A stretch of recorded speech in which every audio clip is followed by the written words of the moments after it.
Sa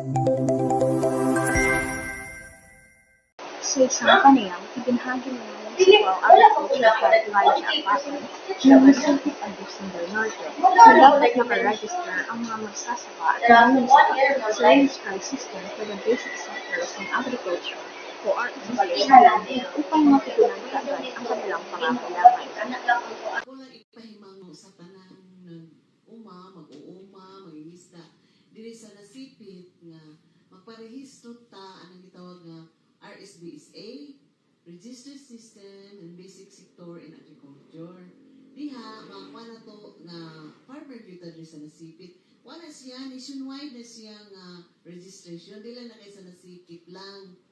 Makita dahil diha nga, i-declare ninyo unsay tanom sa inyong yuta. Example, na may kakao, pila kapunuan,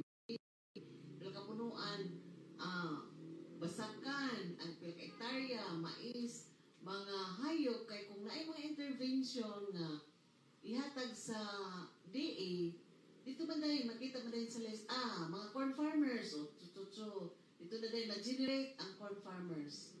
So, na-record mo, then, kanang napoy, encourage po mo mga mag-apil-apil mga association or mga cooperative.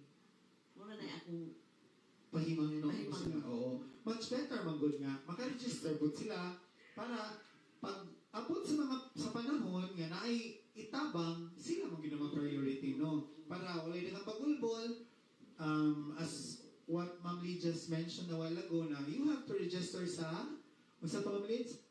RSBSA. RSBSA. Ang acronym niya, RSBSA. What's naman na siya, Ma'am Lee, kung magpa-register mo sa inyong office? Magdala lang sila o ilang tax declaration or titulo sa yuta, nagmatuon na landowner sila. Okay. Pero kung wala sila anak, kay nga sa natin na tagsaot lang. Nga, mga ilang certificate sa barangay nga asa sila nagpuyo, nga nag-certify na nag-uma sila. Yan na nakasayon. Kay panahon, o na yung mga hinabang, na yung mga bagyo sa padina, ikaw na ba dahil, ano mo man nag-appeal nga natin? Kung tao sa record, wala man mo na-register na naamoy nga na. So, mga kadasig, you need to register good.